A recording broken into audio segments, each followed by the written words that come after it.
sa taong lumilimot, awa mo'y iulog.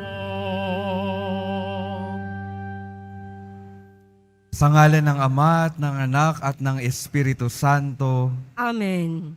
sumainyo ang Panginoon. At sumaiyo rin. Mga kapatid, aminin natin ang ating mga kasalanan upang tayo ay maging marapat gumanap sa banal na pagdiriwang. Inaamin ko sa makapangyarihang Diyos At sa inyo, mga kapatid, naluba akong nagkasala sa isip, sa salita, sa gawa at sa aking pagkukulang. Kaya isinasamo ko sa mahal na Birheng Maria, sa lahat ng mga anghel at mga banal, at sa inyo, mga kapatid, na ako'y panalangin sa Panginoong ating Diyos. Kaawaan tayo ng makapangyarihang Diyos. Patawarin tayo sa ating mga kasalanan at patnubayan tayo sa buhay na walang hanggan. Amen. Panginoon, kaawaan mo kami. Panginoon, kaawaan mo kami. Kristo, kaawaan mo kami. Kristo, kaawaan mo kami. Panginoon, kaawaan mo kami. Panginoon, kaawaan mo kami.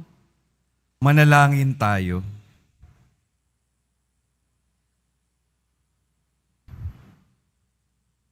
Ama naming makapangyarihan, ginawa mong maging katangi-tangi ang paring si San Juan sa ganap na pagsupil sa sarili at sa pagmamahal sa krus. Sa pagtulad namin sa kanyang pagkauliran, ipagkaloob mong kami makadulog sa pakikinabang sa iyong kadakilaan, sa pamamagitan ni Hesukristo, kasama ng Espiritu Santo, magpa sa walang hanggan. Amen. Magsiupo muna po ang lahat.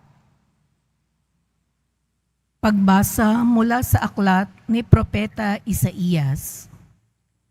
Ako ang Panginoong inyong Diyos, at siyang nagpapalakas sa inyo.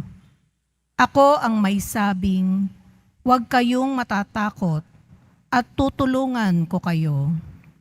Sinabi pa ng Panginoon, Israel, mahina ka man at maliit, huwag kang matakot, tutulungan kita.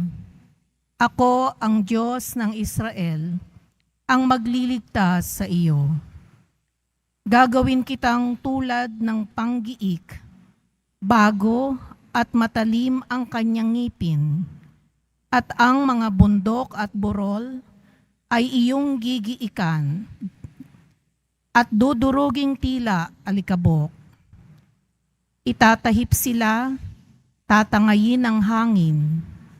Pagdating ng bagyo, ay pakakalatin. Magdiriwang dahil sa akin na inyong Diyos. Pupurihin ninyo ako at dadakilain. Pag ang aking bayay inabot ng matinding uhaw, na halos matuyo ang kanilang lalamunan, akong Panginoon ang gagawa ng paraan. Akong Diyos ng Israel ay di magpapabaya. Sa tigang na burol ay magkakailog. Sa gitna ng lambak, masaganang tubig ay bubukal. Aking gagawin na ang disyerto ay maging tubigan. Sa tuyong lupain ay may mga batis na masusumpungan. Ang mga disyerto'y pupunuin ko ng akasya at sedro, kahoy na olibo at saka ng mirto, kahoy na sipre, alerces at olmo. At kung magkagayon, makikita nila at mauunawaan na ang nagbalangkas at lumikha nito ay ang Panginoon, ang banal ng Israel. Ang salita ng Diyos. Salamat sa Diyos. Pag-ibig ng Diyos ay ganap, sa tanan siya'y nahahabag. Pag-ibig ng Diyos ay ganap, sa tanan siya'y nahahabag. Ang kadakilaan ng Diyos ko at Hari aking ihahayag. Di ko titigilan magpakailanman ang magpasalamat. Siya ay mabuti at kahit kanino'y hindi nagtatango. Sa kanyang nilikha, ang pagtingin niya ay mamamalagi. Pag-ibig ng Diyos ay ganap, sa tanan siya'y nahahabag. Magpupuring lahat sa iyo, O Panginoon, ang iyong nilalang. Lahat mong nilikha ay pupurihin ka't pasasalamatan. Babanggitin nilang tunay na dakila ang iyong kaharian at ibabalitang tunay kang dakilat makapangyarihan. Pag-ibig ng Diyos ay ganap, sa tanan siya'y nahahabag. Dakila mong gaway upang matalastas ng lahat ng tao. Mababatid nila ang kadakilaan ng paghahari mo. Ang paghahari mo'y sadyang walang hanggan, hindi magbabago. Pag-ibig ng Diyos ay ganap, sa tanan siya'y nahahabag. Magsitayo po ang lahat.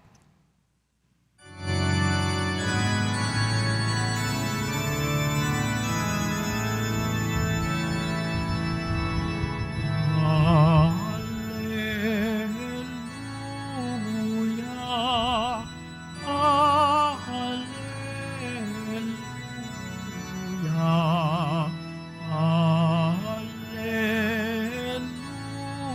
hallelujah, hallelujah.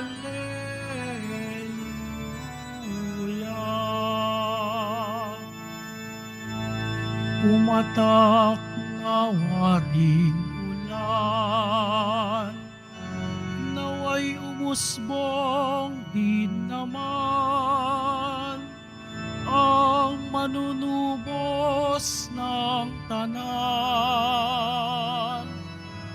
Hallelujah,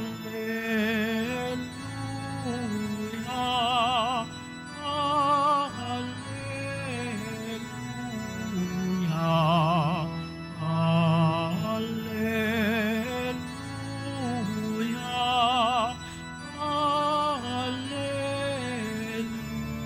hallelujah.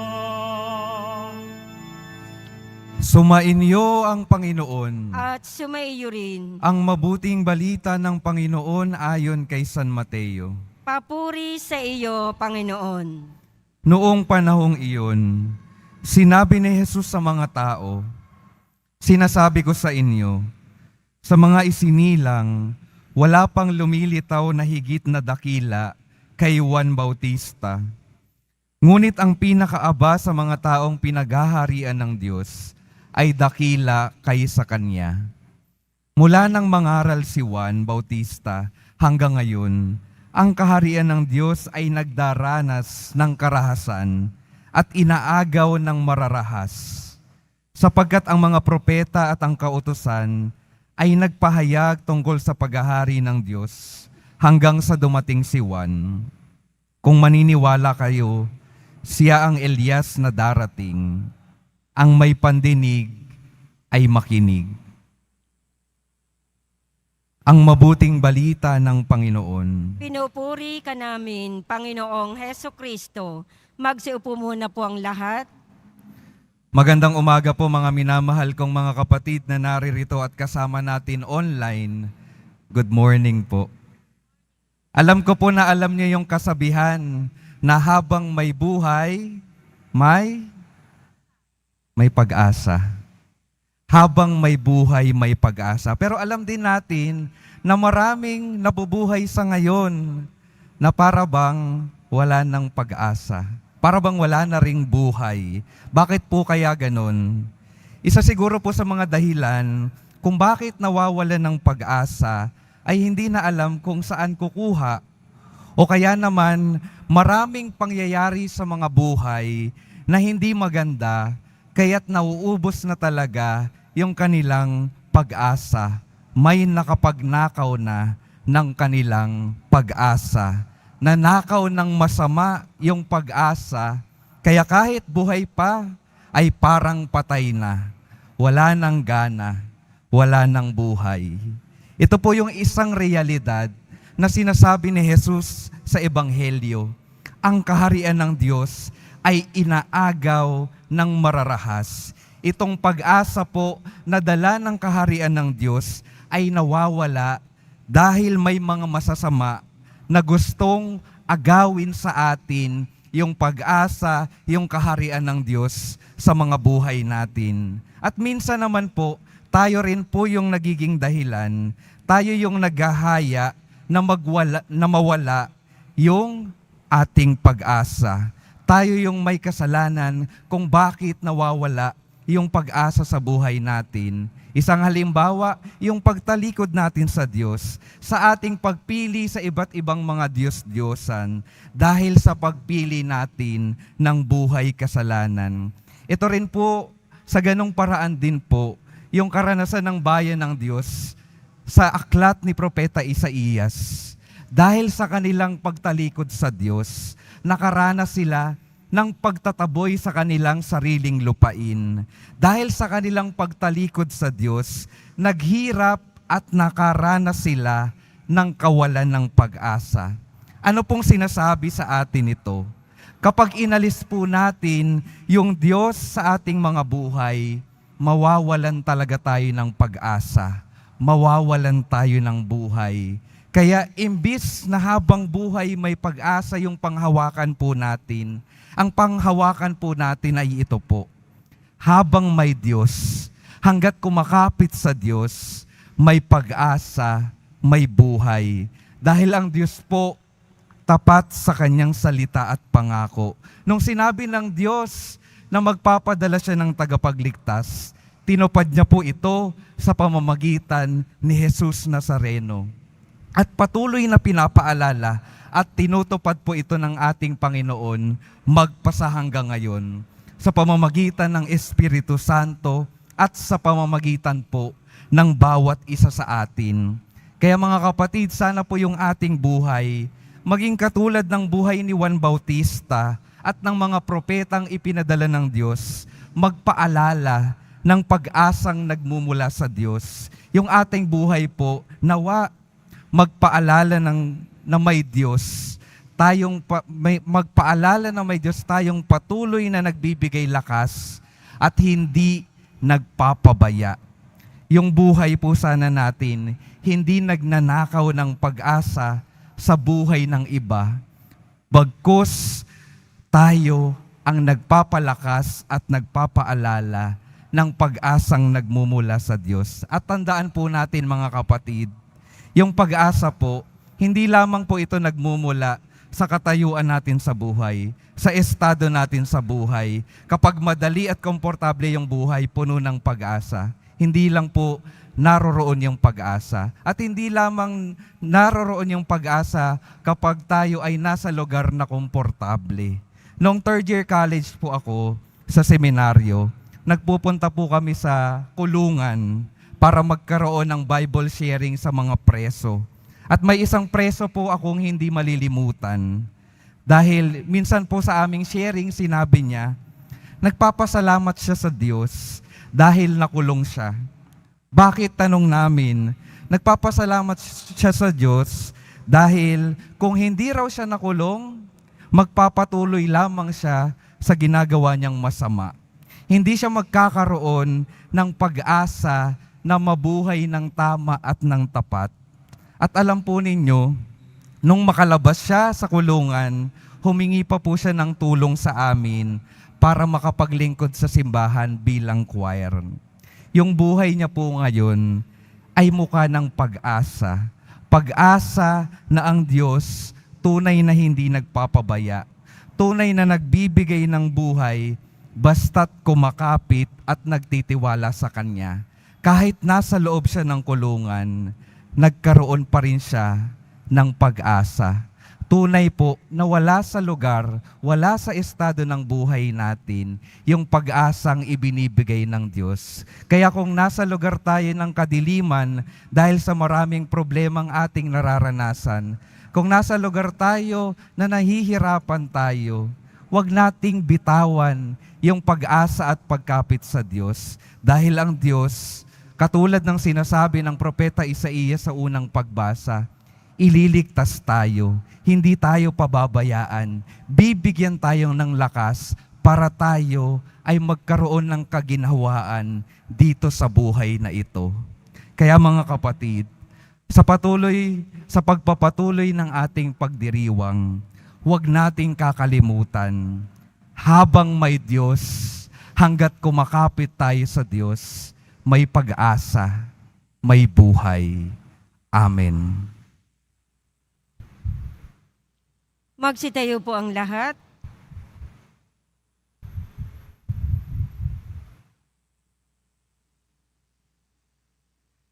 Minamahal kong mga kapatid, pinuri ni Jesus si Juan Bautista dahil sa pag-akay nito sa mga tao upang lumapit sa Diyos sa pamamagitan ng pangangaral ng pagsisisi sa kasalanan. Manalangin tayo para sa lahat ng tao sa buong mundo at maging sa kanilang mga pangangailangan. Sa bawat panalangin ating sasabihin, Diyos ng pagpapatawad, dinggin mo kami. Diyos ng pagpapatawad, dinggin mo kami. Ang mga pinuno ng simbahan, naway patuloy na manawagan sa mga tao na talikuran ang makasalanang pamumuhay. Manalangin tayo. Diyos ng pagpapatawad, dinggin mo kami. Ang mga lalaki at babaeng binigyan ng katungkulang naway pangibabawin ang katarungan sa lahat ng pagkakataon. Manalangin tayo. Diyos ng pagpapatawad, dinggin mo kami. Ang mga dukha at nagdadalamhati, naway marinig ang mabuting balita ng kaligtasan. Manalangin tayo. Diyos ng pagpapatawad, dinggin mo kami. Atin nawang laging piliin ang maging mabuti at umiwas sa lahat ng anyo ng kasamaan. Manalangin tayo. Diyos ng pagpapatawad, dinggin mo kami. Ang mga mananampalatayang yumauna ay makaranas nawa ng pagliligtas ng Diyos sa kanyang kaharian. Manalangin tayo. Diyos ng pagpapatawad, dinggin mo kami. Ama, pakundangan sa iyong pag-ibig, dinggin mo ang aming mga panalangin at gawin mo kaming katulad ni Juan Bautista na walang takot at mapagkumbabang saksi sa mga aral ng iyong anak sa buong mundo. Hinihiling namin ito sa pamamagitan ni Kristong aming Panginoon. Amen. Magsiupo muna po ang lahat.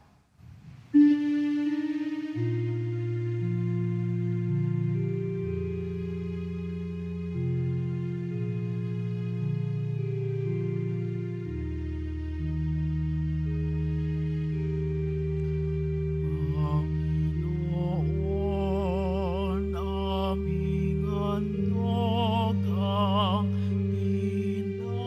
tinapay at alakalay ng bayang umaasa sa pagdating mo.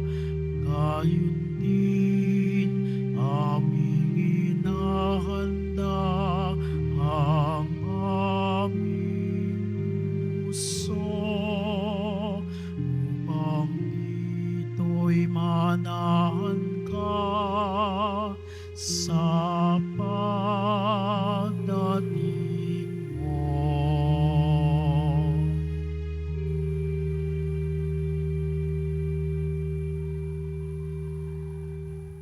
Magsitayo po ang lahat.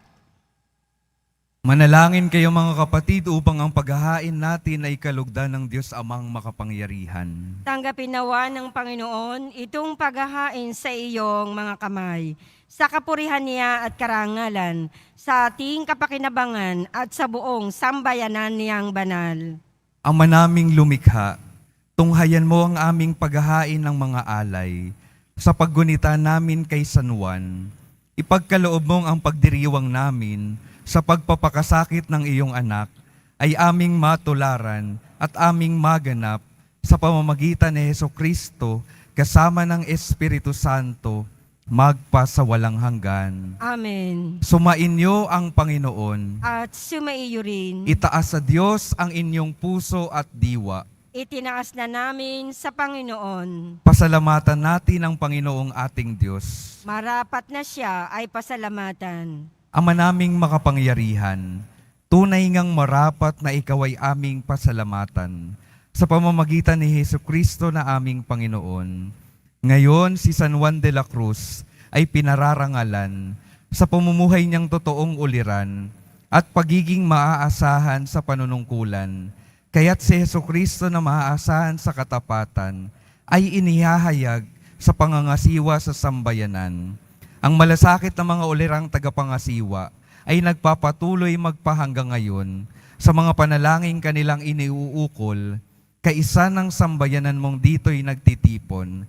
Kaya kaisa ng mga anghel na nagsisiawit ng papuri sa iyo nang walang humpay sa kalangitan, kami nagbubunyi sa iyong kadakilaan. Santo, Santo, Santo, Panginoong Diyos ng mga hukbo, napupuno ang langit at lupa ng kadakilaan mo, o sana sa kaitaasan. Pinagpala ang naparirito sa ngalan ng Panginoon, o sana sa kaitaasan. Magsulod po ang lahat. Ama naming banal, ikaw ang bukal ng tanang kabanalan. Kaya't sa pamamagitan ng iyong Espiritu, gawin mong banal ang kaloob na ito upang para sa amin maging katawan at dugo ng aming Panginoong Hesukristo. Bago niya pinagtiis ang kusang loob na maging handog, hinawakan niya ang tinapay, pinasalamatan kanya, pinaghati-hati niya iyon, iniabot sa kanyang mga alagad at sinabi, "Tanggapin ninyong lahat ito at kanin. Ito ang aking katawan na ihahandog para sa inyo."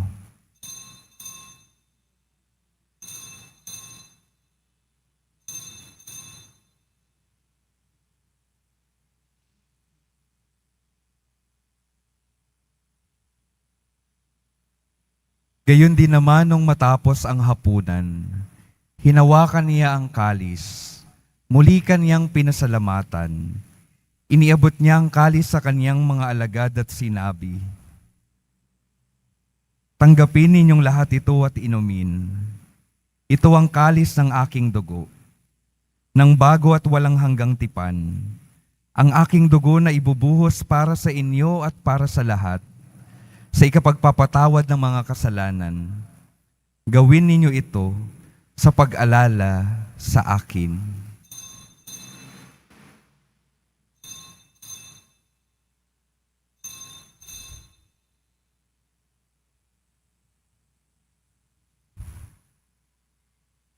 Magsitayo po ang lahat. Ipagbunyi natin ang misteryo ng pananampalataya.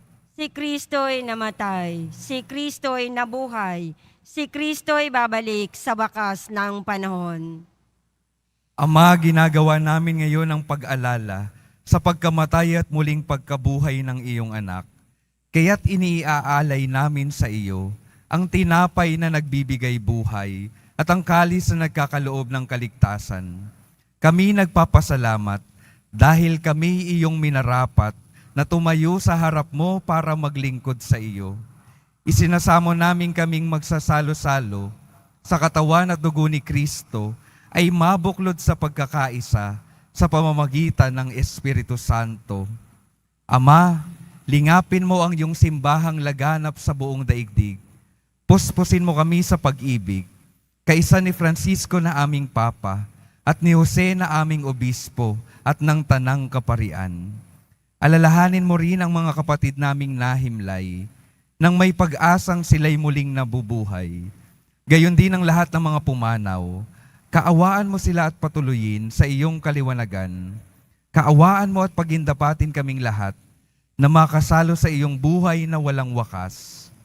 Kaisa ng mahal na Birheng Maria na Ina ng Diyos, ng kabiyak ng puso niyang si San Jose, kaisa ng mga apostol, ni San Juan Bautista at ng lahat ng mga banal, na namuhay dito sa daigdig ng kalugod-lugod sa iyo. Maipagdiwang nawa namin ang pagpupuri sa ikararangal mo sa pamamagitan ng iyong anak na aming Panginoong Heso Kristo. Sa pamamagitan ni Kristo, kasama niya at sa Kanya, ang lahat ng parangal at papuri ay sa iyo, Diyos Amang makapangyarihan, kasama ng Espiritu Santo, magpa sa walang hanggan. Amen. Sa tagubilin ng mga nakagagaling na utos at sa turo ni Jesus na Panginoon natin at Diyos, ipahayag natin ng lakas loob. Ama namin, sumasalangit ka, sambahin ang ngalan mo. Mapasa amin ang kaharian mo. Sundin ang loob mo dito sa lupa para nang sa langit. Bigyan mo kami ngayon ng aming kakanin sa araw-araw. At patawarin mo kami sa aming mga sala, para ng pagpapatawad namin sa nagkakasala sa amin. At huwag mo kaming ipahintulot sa tukso, at iadya mo kami sa lahat ng masama. Hinihiling namin kami iadya sa lahat ng masama, pagkalooban ng kapayapaan araw-araw, iligtas sa kasalanan at ilayo sa lahat ng kapahamakan, samantalang aming pinananabikan ang dakilang araw ng pagpapahayag ng tagapagligtas naming si Heso Kristo. Sapagkat iyo ang kaharian at ang kapangyarihan at ang kapurihan magpakailanman. Amen. Panginoong Heso Kristo, sinabi mo sa iyong mga apostol, kapayapaan ang iniwan ko sa inyo, ang aking kapayapaan ang ibinibigay ko sa inyo. Tunghayan mo ang aming pananampalataya at huwag ang aming pagkakasala. Pagkalooban mo kami ng kapayapaan at pagkakaisa sa iyong kalooban, kasama ng Espiritu Santo, magpa sa walang hanggan. Amen. Ang kapayapaan ng Panginoon ay laging sumainyo. At sumaiyo rin. Magbigayan kayo ng kapayapaan sa isa't isa.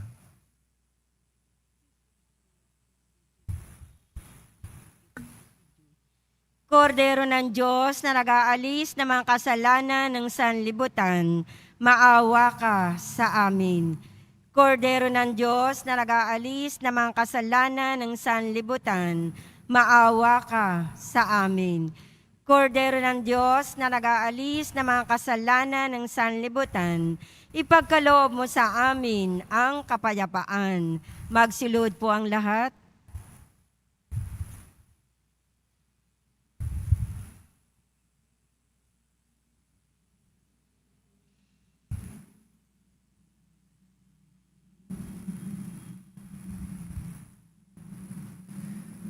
Ito si Jesus, ito ang kordero ng Diyos. Ito ang nag-aalis ng kasalanan ng sanlibutan. Mapalad ang mga inaanyayahan sa kaniyang piging.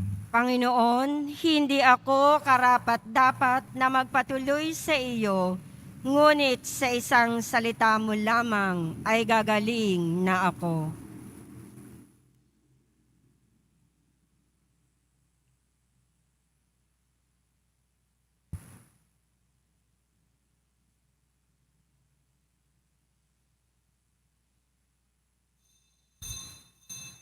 Para sa lahat ng tatanggap ng banal na komunyon, sasagot po tayo ng amen pagkasabi ng pari o lay minister ng katawan ni Kristo at isubo agad sa bibig bago umalis sa harapan ng pari o lay minister.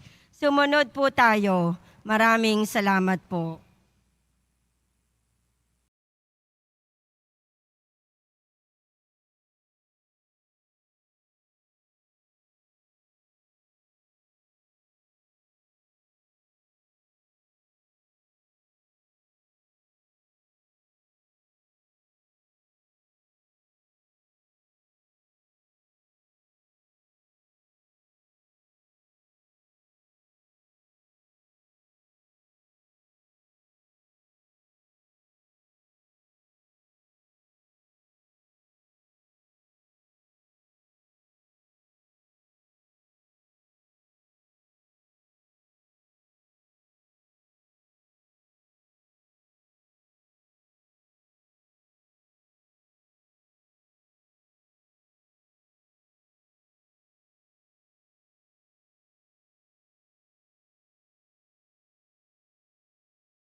Manalangin tayo.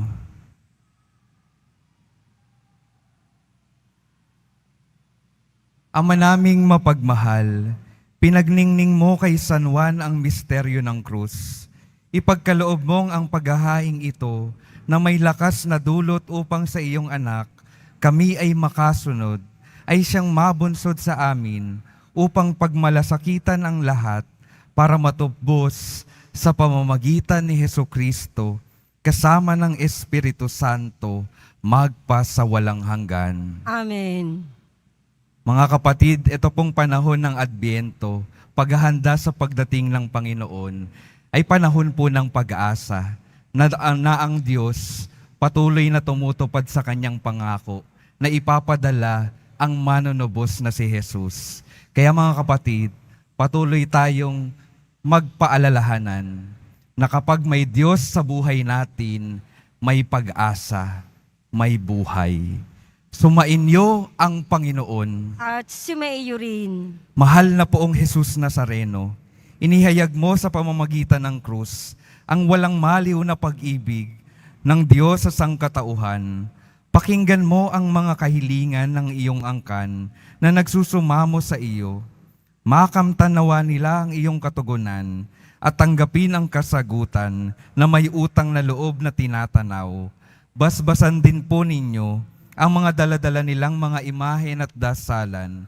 Sa pamamagitan ng bendisyon na ito, naway maalala nila ang mga pangako nila noon sa binyag, na ikaw ang kanilang iibigin at paglilingkuran bilang Panginoon, magpa sa walang hanggan. Amen. At pagpalain kayo ng makapangyarihang Diyos, Ama, Anak, at Espiritu Santo.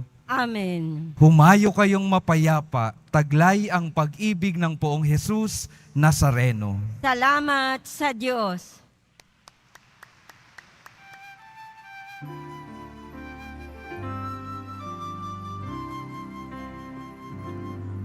Nuestro Padre Jesus Nazareno, sinasamba ka namin. Pinipintuho ka namin. Aral mo ang aming buhay at kaligtasan. Nuestro Padre Jesus Nazareno, iligtas mo kami sa kasalanan. Ang krus mong kinamatayan ay sagisag ng aming kaligtasan. Nuestro Padre Jesus Nazareno, dinarangal ka namin. Nuestro Padre Jesus Nazareno, niluluwalhati ka namin. Nuestro Padre Jesus Nazareno, dinarangal ka namin. Nuestro Padre Jesus Nazareno, niluluwalhati ka namin.